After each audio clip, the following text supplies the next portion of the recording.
Okay.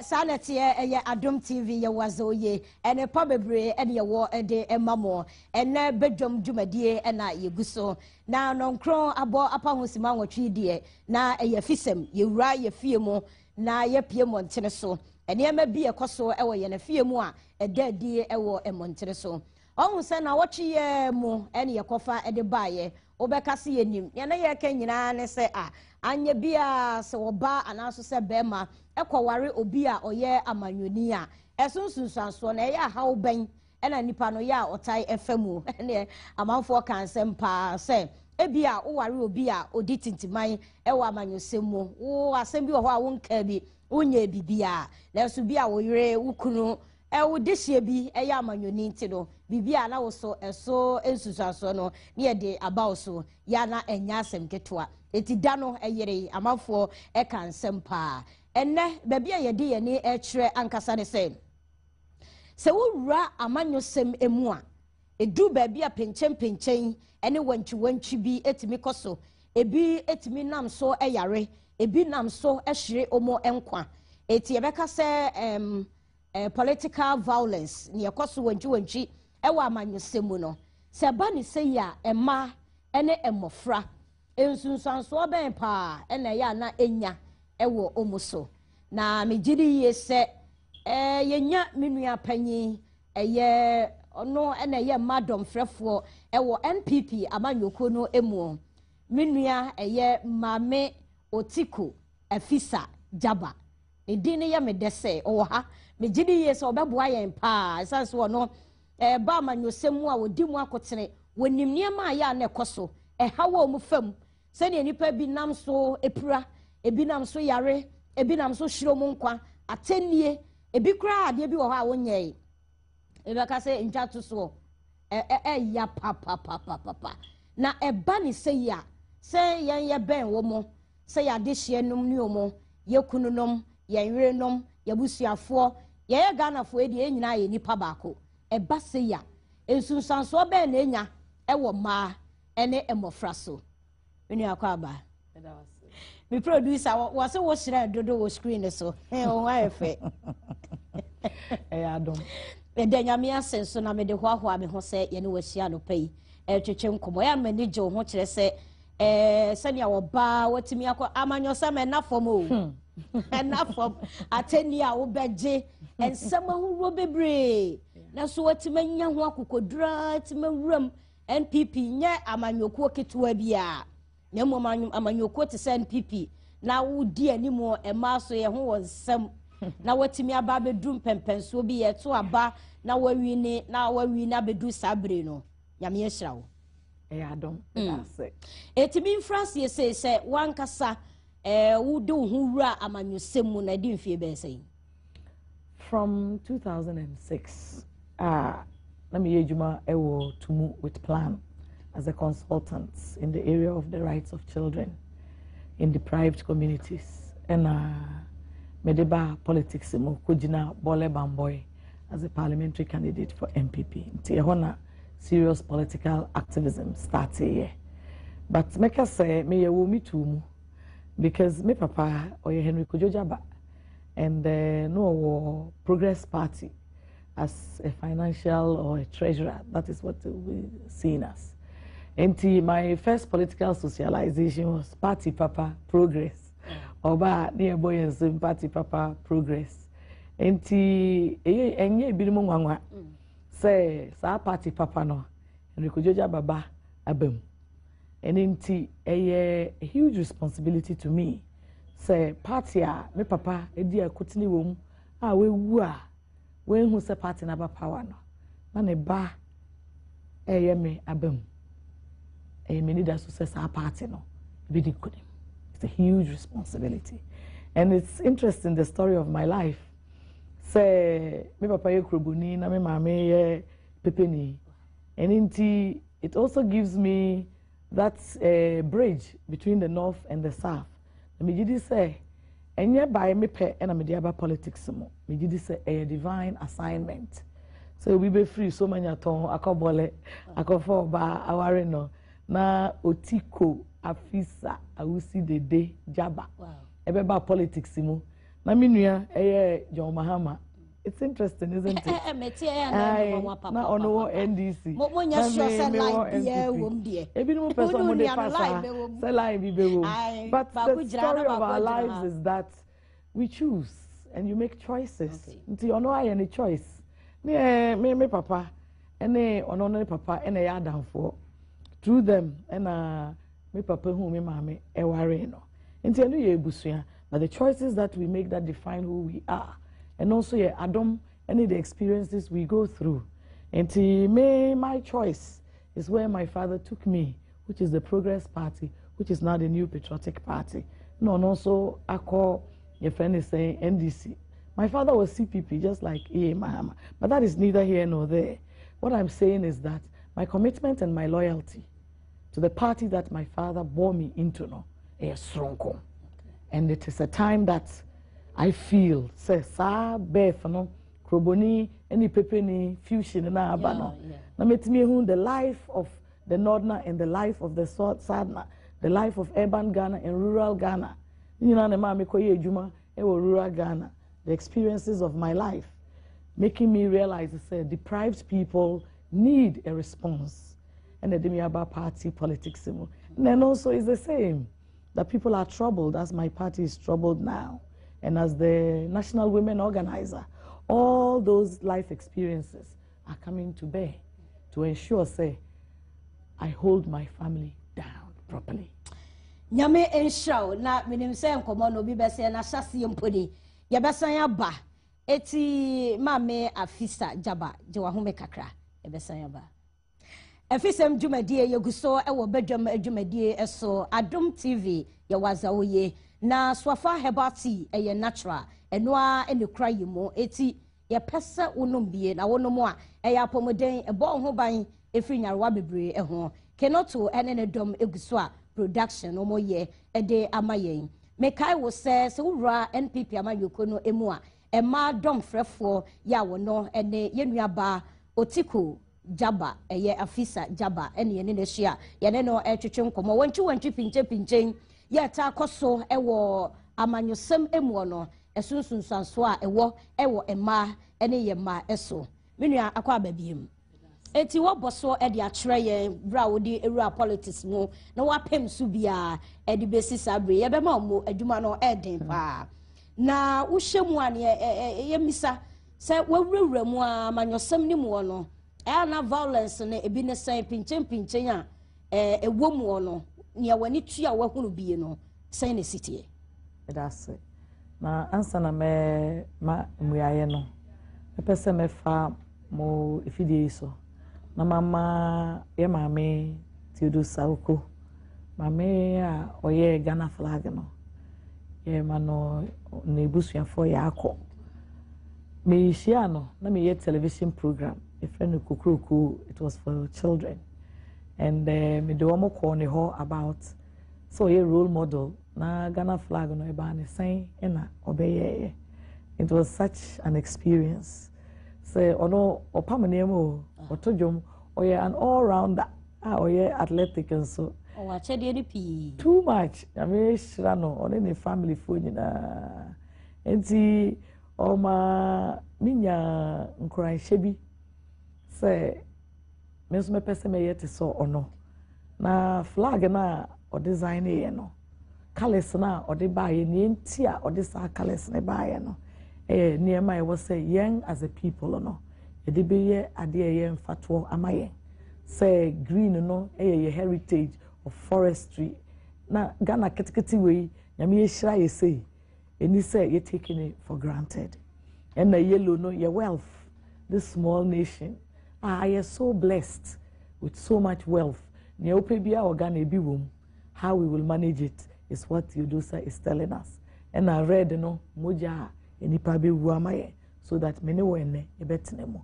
And as we talk about violence, I would like us to also remember the sacrifices of your ancestors like Tudosa when you're in baby ko. You bema Adams and so we ya in this very abnormal manner. Me word apart from horrific. It being see that wa ma brabomu. Na ma bete sasemui mishia ne yere ne ne ma omo yako oba no kra ko family kunu no asidi bi ye ne hunti ekro abaye ne nofo who ne ma small boy, I think he's between 8 and 10. My heart broke. Na me who say it can happen to all of us. Entino me ma ne busua yako. Kana you soon about this bastardly act. Affecting. Now the way I grieving no and in terms of MPP. Nia abano a shock to us. Enti yenina yesu how no e de abano. Yesu no e was say manage the way I yesu. Na yedi ebuoma yenua na wahwere ne nkwa no. Na enwe ne yire ne ne ma ho so that yenkoye niema e de how more ebeba. Se ye ne sa na owu kwa. Ne no so no ento asopam. Ade chia nipa efremi esu na de na moye e de na esi na say the women of Ghana are troubled. Na basabasa banso a women and children and na basabasa no affect the most. Enti mesre sagana for mon fanche MPP for why mon fanche na the shock of the death of yenua no and ama how to manage our grief, our anguish abani say.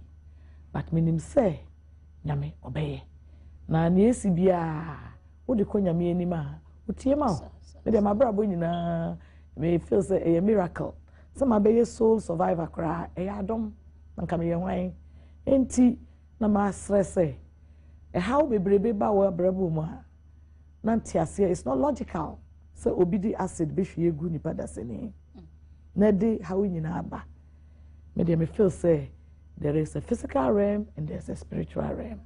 Na upetumia, those forces come to play and you must focus on what you are about. Yes, say our battle is the Lord's. It is still the Lord's. There was here the asam emenyame. Tina me say yanko faste nyamompaye from 6 a.m. to 6 p.m. Na after 6 no baby ye meetings say school ho and I say sorry your meeting places ni akobompaye. 7th of June, the final funeral rites of Adams. The Bompire fasted till that time. The Jani Quine, Nanyame aka, Ubia Akoma, na Emera Fem, na Yemfer a bull for our dead. Near esi, and he say, Yama Quine, na bonsam, a betiti yentem. A man a pam near ma, what are the tia, oh man and te, Nina, or so for pani, now pam, nesi. Inti mpaibono ene beye paniena ede be pam the divisions in the MPP, the misunderstandings ni nyina ye demonic na ujeje ho abonsan bebem so benya we de why ade kire say wada ne ho ohema Esther pe function mpaibo emu no na enkudimdie nso eba ya be de bibia ni ho a eso ne ye nti why ade eti apart from say bia obi hwie acid ede egu obi so ama no ewuo no ne ma be sa na a sign a politics in moi, o sha a near nyan, a honeypa, a prenipa, a say nipa, a ya violence, ankasa, apart from your essay, then be able to because violence in politics. And yet, right from Kwame Nkrumah Mreso. Ibinimo koto to bomb, Ibinimo say, me boost for MPP and I. But that is not true. But that is not the subject of discussion. And when we say right from independence, nananomo equal to Bruni, they sacrifice their lives. It is part of politics. But an interest especially when it is within, internal. Now, ede wenche eba. Who speedy up eba coup eba coups. In all the coup d'etats. All those things are violence in politics. Right up to June 4th to December 31st, you can say enough is enough. That is the end of it. Sisiano, you call democracy munti. Yeah, the yadrin kebinamin kebi edibeye juma. Apart from that, President Kufonso Baye started a reconciliation exercise until you see atrocities with the coup no. Boniface is very important in politics. That will be part of the solution. Now activities are also after that. We share about political issues, even in our opposition for the party of the day. You see right up to Guzitano, no more breaking off. You kind say obeda someone more. You kwashi womo, ebinomo junsogu womo and things like that. Emphata because it is the political entity and they give you a role model and guidance and the policy siba and they speed it up to yanso the ACC then crofoding konti bani what and what a boom. The how can say and eba. I'm not here for equalization. I will say asema ba usomu ye now can violence in politics is unacceptable. And moi, especially when it is within na how eba wa webusuyemu. I will say isutra. Emma also a higher pa because Emma usually are not even interested in politics. Na so about politics mu no be akohwe acid egu so. And then Adam, it could be AC and some party or somebody. And also Emma, it will make people afraid to say ombeba politics mu. Enti sa nyemeni na issue abe e was say who as a national issue. Say violence in politics. They been more colloquial head offices. Both parties are doing it. DCB, Akowu, na ubehu na youth occupy office. And one MT say, encha. Head office there. It is so papa fie. O papa was saying polygamy. Send a year no more doorso. And many unite me by papa fie. Sometimes we a different wife, Krana want to holidays and money coho.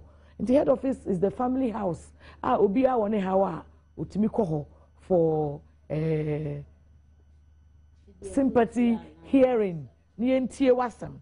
Enti say head office one ye din kontim be ekọ. Head office one na obekọ na ebi ni mo akọhwe. Enti why na betimi akọho. Let's just say discrimination bi ibem. Ebi ni betimi aba ebi ni mu ntimi ma. Me free me tu kwan me ba ye na e was me call Bolga for the funeral. From there, any of the buyer me started fasting and prayers. And then yes, there was some call rounds to see different people to get them to all come in. So when there is a problem, you cannot sit at one place. And as the mother of the party, there was some call round. Let me call share all the key players. Na me no mokasa na yenhwe how best ye dey peace ebeba. Enti party office ho de me nyan ho. But ene yebeko. Oh Debbie. I don't know what's a misro me fee. Me papa fee. So me as a national women's organizer, me to me nkoho. Why the bit me alcohol? Na me nim say how Abano is from the shock of his death and the way he died. Eti yen share how no when she said a work in akwakwa ye bebre. Na ma ye wokremu ye free mpo NPP mo na ye share said ya manyo e wo Ghana. Ebi kura asem na esi opanyin bi ho asem ne aka owo ma ombeko school o hye nkoda na tesa no asetirem na wo hye emma no a san yesi ekro san esi ehama ene nkoda no enkoyi enye izi yanoi tekrema of all the parts of the body is one of the most dangerous and the one that can also be a blessing. Tekrema. Etimi kansem na ekunipa na kesi nipa. Etimi akansem na akoma adwo na blessing nipa. Enti wo kan James a ye say ketrema no eno ena e wo se yetemi. Na ye hwe say ye kasa ye ka. The way a wo beka no, ne wo beka no, eno the best define who you are and the actions that people will take following what you have said. Or inactions following your waka. Ndiketrema te say nchene, udi tumu a ide betwem anase ebema eduane ne ayede. But esene ketrema so etna enum eye kontokwa a yetimi ema ntokwa no eba fem and still esene ketrema etna anumu. And that is what we need to learn as a people. Say wenche ntiase anye adwuma and interest say more baby a mubu say it's in a drink and he say baby for MFA and no and they ask some no we are role models leaders of today ye leaders and it is a privilege to serve to be a leader and I was see a share casa near share actions and inactions so that mofrana ye bring you up no omunye indisciplined and many bebre esino encha ni kwasi asam so obi di na asam ebeba head office na dane ntokwa say ye be change guards and answer bibi na din kontima eno amete trotro driver bi ono otwam yabobo ne car efie na onkola no ye chase omo no omobubu obi roof. These are acts of indiscipline moi enti mesre Bible say if you spare the rod you spoil your child and you live to regret it. Yes, spoil you pa. Utie na radio so, TV so, any sa wanchi na. SMP. Now the yebeko swadia da swafa heba tea. Natural yebedo mase. Na yankomra kakransa. Yene ye mame otiko afisa jaba. Ono madam frefo ewo NPP amanyokodi mo. Ene yene etwetwe enkomo. Nti yebeto aso no ba. Ya she ehunu se Ghana sane ye koy wo ya manyo semu ni penche ne hawa hurui eti ye mai wo mu nsua de beye ye ni sana ye ma no ma dwere kure nei esitie mesa ba onse ye mo akwa ba ye Afisem dwumadie ye guso wo bedwam dwumadie mu Adom TV ye wazoye ye ne otiko afisa jaba ena etwetwe nkomo ono ene NPP women organizer ena ye gusua wanchi ekoso wo amanyosemu esunsunso so enya wo ema ene emofraso enti menua memfa wakra wonye emfato ho se wanchi ekokokoso yamfa ne aba wo NPP amanyoko ni mu no wayo oba nti me oba mi mitimsa asem eniema hawo se na woni padua odwumadie say na ho yew na ema nyina yemfe nan enhye wo mpaboam emi ehu se wanchi koso wo amanyosemu a ema yete biamu ni. That's it. Me suma Ghana me nyina me kasama omo a omunya kwan me kasa me suma na me kasama Adams yere ene ne mma how kese wo me kremu how kese pa se ema mami ne mame ne me omo papa no wewu why na adwin wo mo ho no say adwin wo mo ho ye efata. There is a huge cry in Ghana ayroho akwahye nipem because MPP nsam Ghana nsam political party na yekoso affect obia nti market women are calling me teachers pastors obia frɛ esu mia misu but me did say this is the time to go to God. Because as a mother meba Adam's newu no I put myself in the place of Adam's mother. Minua bema enewu no. Meba madam for my colleague enewu no. Eme ya pa ena the way away no. Eme ya. Na you know what to say. Ne to be a ben oba no. Edana mishia no. Ne ayroho. Ono kra mum ena oka chemi say makoma mrafem because na emotions na high wo mi mu. She's a strong woman. But I say a deep felt pain. Nkodano na emabo. So omusu untimi nkonsolo. Tina me say let us seek the face of God. Na the mercy of God. Na yenye bold even at this time. Yenye courageous. Because even one person almost say your party no. But nyame ma wo mokwan ebeba so party no ho den ebeba so nti obi anso opese wo bam ebie no mema omre kakra bi na wo dia beka ye ho na wadwenkyere ewo nkomo a ye di mu no wo so watime ababi eti mami jaba se ye yi we no esi nchen ewuo ebam obi o ho ani de ni nye wuo prekope yesi bia adwuma no ye yi wa firi ho ye ma nwura aha na chese nipa no pese wo kọ adwuma kura wo ntimi nkọ esan se nipa bi se ye ma nwura office eti ne ma ne yire obi wo so na adwuma kura no ewo politics ni mu kura ye yi na di ne yire ne ma o be den Afisem. So in developing a party, you are developing a nation. We are building Ghana. Until I was saying about Pacho me ba Joseph ewa ahomane so jo akwaba. Ya ena. Pacho meet you. Pacho ya mafana yako. Ya mafana yako. Ya Joseph NPP sponsor munye nyama yi. Na voting voters bi eru afupa munye nyama yi na ya mrapa wani ahuto. Okay. Eti me da sepa jo ewo ni awode abajo de no or the NPP side no no work as a floating voters e wo mu a ni amoye no moti wo makoma eti said ye ka no enye NPP asem nko ana ye ka ye hye ne politics eti e wo my Ghana mu sunsunsanso enya e wo ma ene emofra so eti yanko prince eso prince akwaba prince hello Ko jaboko. Aha, ye denyame ase prince me enti ya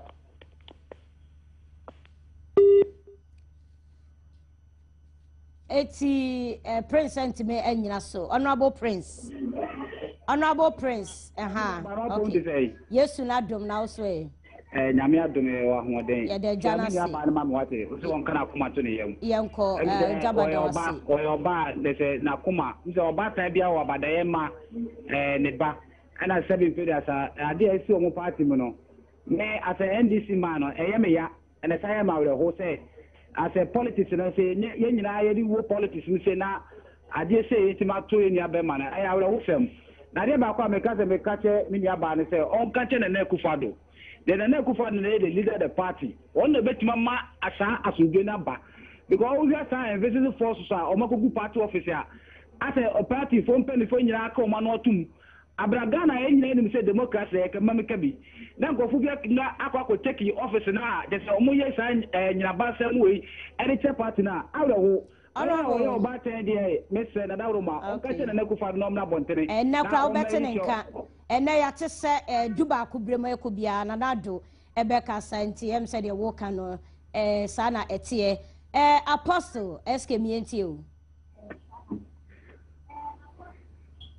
Yo, many aba meda si nyame hira mo otiko nyame hira no nyame hira o man Ghana na nyame hira MPP for ni NDC for nyina asema be in fact otiko ka asem baako ma I think say MPP for are losing focus on those things when the woman said something which they have to take it very serious. Say what is happening, we have spiritual implications and physical implications, but they should take these things spiritually strong. Say impibo seriously. Pan what's it? Body man party. One Nadia Kosono. Obi tinche obefu say be a physical, but a new physical. Omo paye pa. Yes, we are going paye. Say basa any ya. Oba pa na you etumi say but one we are sorry ni nyano I was say a Christo yen this in MPP sinche yen to me more by okay and ya ade ye apostle yedase Suleiman Akwaba yo media sumini aba yo Suleiman Yesu adom me ho ye me gidi so ye pacho mu program na ye me denti na me pese me kodu ye dan ya me ase yenko pacho wo mu say me ye NDC ni mu but de ekoso no ye nyina no an se Ghana nti ye pese ye sre mo mutimi kasa mo anu kodwomi mo kasa na on on whom money pa na on siam penifo no na asumdwe mbra. Okay. Na Ghana asumdwe ni baby asumdwe ni mini aba wotu asumdwe ni ufia ni misumisi. Yes rewa. Matias me dase pa Suleiman. Owo ahene akwaba. Mini aba Matio. Yeje o. Owo ahene ni Jamasi Security Information Center. Me bie demu a obi etie o live for Jamasi Security. Mini aba na ta o PMP o mampo me manache no pe. Mini aba. Ye besre me ye MPP ni pa. Na se si asem ye si me se mi nanu se mfo se si ani mani mu asem na ya. Na so so mu nya bibia mfanche. So mu nya bibia mfanche no ka so mu hwe ko mu a edi sen bebre be ba ho. Nti yesro mo mo da wo me nkuto dwe gufem o nya bibia mu yesiesie wie o mu fa bibia manyame na fe ye nua ba no so so a ni kura firi mu no ya me nkichi ne wure woni nkoda ni nya na se MPP4 o mu nko bo nkoda no ni maame no ti se o mu ne ebo mu di ka sem na o mu so na papa na wuo o mu mo wo no mo hwe nkoda no yesre na na so na da wo ma o mekasa no mfa asundie mra party ni mu sen empanifo ne wom na enyema nko yie no ontu onfo ya dase ayo yeso ya dase pa kwasi chei akwaba kwasi entimi enyina so nti se ne aba beto dwa dodo pese nanado ebe kasa no ana jaba meboase be duba ko bremo okay yen show foforo enso enim same akwaba Samuel oh yahoma no edi ehwamo eti yen hwe se benya ba ko mienu bi abre no yaso na yen fa frɛ no ensi homa no tutomu maye se ne se na efata eti reverend na de ahe na ka odi na obi hello Lucy. Reverend hello Yeah. Aha net say Yeah. Me ba to meet you pa o. Missing the free solar. Okay. Okay, ba to meet you. Reverend meet you. Yeah, mama no me born about so why are they? Okay. Afisem jaba na born about so. Na nana akufado one more money na one ma bi anda ji. Okay. Ya dase pa ya chia solafo nyina Lydia akwaba ni o suka na obutu hefa patam kaka fi dun kono fe okay me too me ma na pese me kyan kaswa na de si wo ye party ni mo no ma de woni me oni se me ko so esi women organize executive women organizer na de si wo ye party ni me na ye de akoma ezo ye de be bom paye na so go rade so na dia etia pansa me ya be sa ka bom se be yankunim dia ya de share wo 2016 ne betimi abem na obia fa na kuma to for memo mpaye ne party ne tumi nyina mai okay Lydia yo so ya da se pa nyame enka ho na yemfa dada less ntwate wo kra da kwaba Bejo zumi ni aba na mo pom ti say yesu na dwomokra yemu yenko ye de Nyankopon ase MBP national women organizer to ha na wachi ano kwa shon kwa ma me pa ba me ye di ni ba obi a me pe na asem yi pa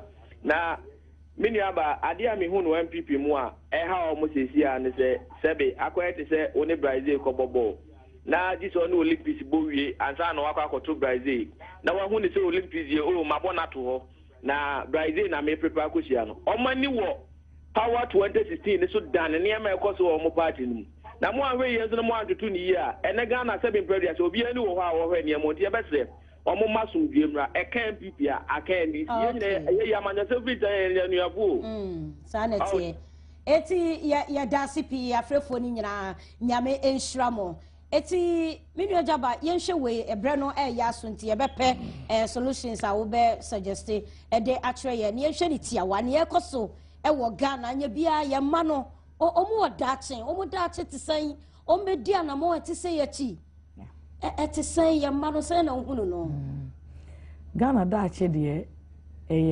sronko the Ghanaian dream lives on ni nipa keka nyina kire se ye nyina ye pese eyeyi ti ye nyina ya pene so se enyeyi a ebeyeyi. This is a very wonderful country e was say ye tutu ye nieme yi ne tete ye mani yi. Now, it's because of the future that we must make sure that ene is okay na omonso omusua ni ye so that onka say papa we say menko yese and mama say menko yese. At the end of the day, after 18, you don't go to toilet sebi on your mother unim baby a toilet wo to because akoya ade e wo so wo so dwen ade a mikoye ebebo na say emwa ansa na wakwa akoye. Sometimes in politics no ebinumu pushi nkrofo no makoye na ema emfata sa nipa no e wo say nyame ka wo makoma no mu jai. We want to build a party that will stand the test of time. Dan kwa no mu nyina ewu amaye yenua edubu ahe May 24th eno owu ye ono we hu say MPP aba power ebinumu hu say kufu aba nso ye pese hu say na nado dan kwa so beba power nso Aliu Mahama wen Adam saying me papa en na se mene wo yate ase a adom ntinya mene wo mre so ene ye behwe sa party ne betete tafi akwa na me din mu nti me ka kire MPP fo ma we market woman we teacher we hwan we MPP functionary believe that our battle is still the Lord's and that Nanado Dankwa 29th August Obeka say even though you dismiss court case no Ghana who don't let peace reign ti yenyina yenyai sa papa no is still the same man. Sure say we are okay. A common DC, a common CPP, a common PPP. There is a quotation in Micah, let not my enemies gloat. Who say we nefu or share. Or so you mensre because the wind can blow, na heat no, na abeka wo wefu. Enti I was saying no you're rising above what has happened. Into what yes me bisa say yes Nicodemus ne bisa Jesus say menya dan menya dan kwa dan na yenye emfancy we ni na ho in my history no I believe that it is for a time like this in Tina nyame ede Otiko bi ene Paul bi ene Nanado bi ene all the leaders from the police station to this point to be leaders of this party say in free yensamusa ebeye ne fata. So we must be wise. We must stop the fighting. We must understand, say, there is an enemy within and without. Or per se, or did the demon of divisiveness, or the distraction. But we have a special dream. To say David, no dream, say, Joseph, the coat of many colors, or identity, no, or abeye penny, ne binimompe. E binimompe no ne say, ube jeja ama abemusa. The dream of MPP is invested in Nanado Dankwa Kufuado. That dream must not be misinterpreted. It must not be distracted. It must not be stolen. There will no longer be a stolen verdict. Into me come out Ghana for any MPP for say achia ne muye. Maybe our battle is still the Lord's. And when we pray, when we fast, we because Otiko Adani preacher. Me a born again Christian. Namasam me how nyina mabrabo nyina me di menyame. I'm not the sole survivor for nothing. It is for the sake of a time like this. Ene nyame eja me. Say na bawa me nso me nuanomo na me nkantre omo say munyan ntokwa no. You have mourned. Ghana forgive you for expressing our sorrow. You will mourn. Yes, but we have mourned enough. The mourning must focus on Yenu Adam and then Irene. Now they must have dignity. This week, everybody must cease. Papa Kufua Bekasa, Nanado Akasa, Obekasa Biomene. Ebin Musomonte som on Kasai Remingwa. From Germany or Kasai, Obedria Wakasa, say Yenina Ajubreo. And Yenina, by the powers vested in me as a national women's organizer, as the mother of the party, all fighting should cease. Penny or Abofra, don't go on the media to talk. Media for no say, yeah, more friend conform better to bomb. Come off your sebema mustation naide. But you are the part of the needle to sew the dress of Ghana together. This is a nation that is blessed. And the media has a responsibility. Political leaders have responsibility. The society has responsibility. Asophonom has a responsibility. And this is the time. Say MPP asem, Ghana asem. Tino biye esono. There is a wailing in Ghana because Obiya say MPP is the alternative, and indeed we proved it in the 8 years of President Kufuor. We are the best for governance. We are the alternative. Me person say achia emuye enti ne ekoso ni nyina spiritual bomb but nyame asom say yakoye ne de enti mo bia nsuro we must be bold and courageous to accept to say we have erred in the way we have mourned na yenye di katrema no and bless it should not curse and bring us together it should not divide us mo bia nkase biom ne mfa yasem nyina mfa menyame na nyame be shira so on show pa enra say you made my day esa say wonchi kkk no na adoso wo npp mododo na me gidi ye say yamanyo semu ene sunsunsuanso a enya ewo ma ene nkwada so no afe na aye too much etimeche won ka radio station bi mu a na o ka se baby a edu no yesi wenye say yesi wen resign nyina no munyai ugina mfimfini ka asem no sekire no yes asumdwe na say mo pe enra no u make me day pa me dase eti emma dom frefo ewo npp amanyoko no emu yenua ba otiko afisa jaba nyame onshaw say ye tonsa efre wani ehwamo demo wo ba ho keka wo de ba ye no nyame nkoso enka ho ye dase pa ni se mrepam ye besan ene wo ehia na fe so afa hebati ye natural eso ye do ma se production team ni nyina nyame enhira mo se mototo niema camera fo ne mo a mobo aye nyina makeup fo mo ya de esta waboa esese banim kama pa medin ede na atwe oduro yema mo nyina mo anitie ene hwa enya do SK Buafo Travel and Tours mo so mutie ehwe ye pa emrepem ye besen ehia